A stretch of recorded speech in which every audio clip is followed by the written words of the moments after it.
از 5 اکتبر شماره پروازهای دائمی بین روسیه و تاجیکستان در زمینه دو جانبه باز هم افزایش یافته. بر علاوه فرودگاه‌های دوشنبه و کولوب و خوجند از 5 اکتبر از شهر باختر تاجیکستان هم به شهرهای روسیه پروازها انجام داده می شوند. این بر اساس قرار است که ستاد فوری حکومت روسیه اوید به پیشگیری از ورود و پنجشنبه کرونا ویروس 22 سپتامبر قبول کرد. طبق قرار ستاد از 5 اکتبر در خط سیر مسکو خوجند و مسکو کولوب هفته تا 2 پرواز صورت گرفته از هر کدام از فرودگاه‌های دیگر روسیه که دیگر باره حق انجام پروازهای بین المللی را به دست آوردند هر هفته به فرودگاه‌های دوشنبه باختر خوجند و کولوب تاجیکستان نیز تا 2 پرواز انجام داده می‌توانند.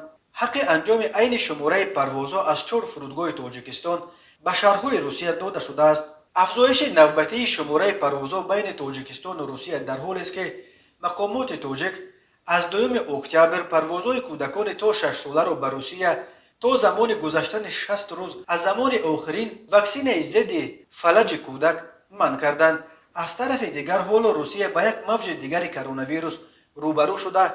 هر روز در این کشور حدود 25,000 حالت نو گرفتاری به این پاندمی ثبت شده. در یک شبانه روز اخر در روسیه 895 نفر به علت کرونا ویروس جان باختند. یادآور می‌شویم روسیه مرزهایش را به سبب پاندمی کرونا ویروس از 20 مارس سال 2020 بست و تنها از 1 اپریل سال 2021 به پروازها به تاجیکستان اجازه داد.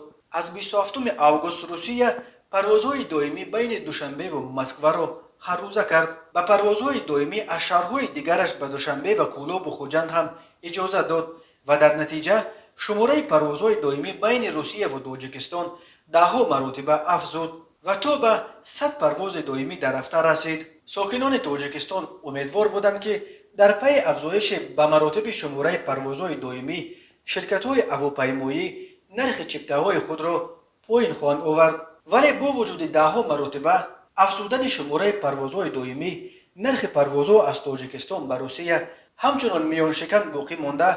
برای مثال نرخ چپته پرواز از دوشنبه به مسکو همچنان در حدود $500 برای یک طرف باقی مانده است. ساکنان تاجیکستان این نرخ‌ها را به انصافانه می‌نامند و به شرکت‌های هواپیمایی و چپته فروش لعنت می‌فرستند.